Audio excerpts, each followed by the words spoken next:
अहम खबर, 21 जुलाई से संसद का मॉनसून सत्र शुरू होगा। 12 अगस्त तक मॉनसून सत्र चलेगा, यानी 21 जुलाई से लेकर 12 अगस्त तक मॉनसून सत्र चलेगा। सत्र में ऑपरेशन सिंदूर पर चर्चा संभव है।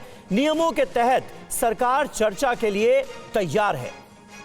आमोद राय हमारे पॉलिटिकल एडिटर इस वक्त हमारे साथ मौजूद हैं। ऑपरेशन सिंदूर पर भी चर्चा संभव है और ऑपोजिशंस की जो डिमांड रही, खास करके कांग्रेस पार्टी ने जो डिमांड की सरकार से, उसको लेकर क्या रुख सरकार का नजर आ रहा है इस मॉनसून सत्र के दौरान? आमोद, जरा बताएं। देखिए समीर, 21 जुलाई से संसद का सत्र शुरू होगा और 12 अगस्त तक चलेगा।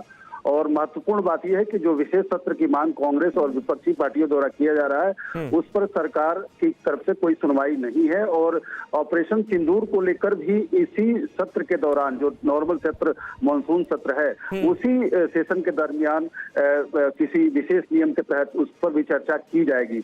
ऐसी सूचना मिल रही है कि सरकार ने कमोबेश मन बना लिया है कि अगर विपक्ष मांग करता है तो उस मुद्दे पर चर्चा उसमें की जा सकती है, लेकिन किस नियम के, संसद के किस नियम के तहत किया जाएगा यह भी तय होगा। लेकिन जो इससे ये एक बात साफ है कि जो लगातार प्रेशर क्रिएट करने की कोशिश विपक्ष के द्वारा किया जा रहा था, सरकार ने उस पर कुछ ज्यादा सुनवाई नहीं किया है और एक नॉर्मल सेशन की तरफ बढ़ता हुआ नजर आ रहा है पूरा मामला। ठीक है, शुक्रिया आमोद आपका इस जानकारी के लिए, इस अपडेट के लिए। तो जो मॉनसून सत्र है उसी में ऑपरेशन सिंदूर पर चर्चा संभव है, लेकिन ऑपोजिशन की जो डिमांड थी कि एक विशेष सत्र बुलाकर ऑपरेशन सिंदूर पर चर्चा की जाए और सारी डिटेल्स देश के साथ साझा की जाए, ऑपोजिशन को जानकारी दी जाए विशेष सत्र के दौरान, इस पर कोई रजामंदी फिलहाल बनती नजर नहीं आ रही।